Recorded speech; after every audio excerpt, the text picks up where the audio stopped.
Jim Schwartz, Browns defensive coordinator, was asked about some of the challenges the Browns defense will have facing mobile quarterbacks and a number of the really good ones this year. You can get a mobile quarterback scramble, and he can start his scramble, get out of the pocket, and you tackle him for a gain of 0 or -1, and it's a sack. Was it really a sack? I don't know. So, so the numbers sort of probably bear out, but, we're used to dealing with mobile quarterbacks. We've added a couple in our division with Pittsburgh, with Russell and with Fields. Baltimore's always, had that guy. And when Burrow has been at his best, he's had really good mobility. I know he's had some injuries over the last couple of years. Maybe that changes their philosophy a little bit, but it's something that's on our radar every week. And again, like a quarterback scramble and gaining the first down, what's the difference in that as opposed to completing the ball?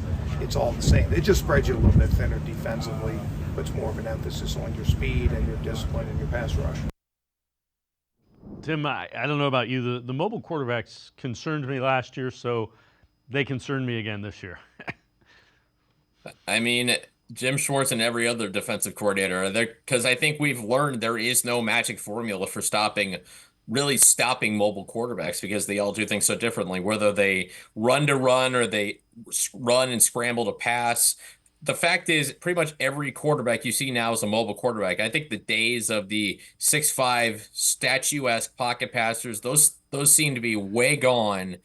And we're in this era of mobile quarterbacks, and it's so tough because you can do everything right in the pass rush, and then all the quarterback has to do is just kind of slip through, and all of a sudden he's got all this room to run, and it puts so much stress on your defense. Do you go after the quarterback and risk a receiver getting open deep down the field, or do you let him run for 10, 11 yards and then just kind of focus more on bend but don't break? So it really puts you in a bind, and like Jim Schwartz was talking about, you really kind of have to pick your poison, and you really have to rely on your discipline and speed defensively to keep those quarterbacks contained and do whatever you can to make those guys as one-dimensional as possible and live with the results.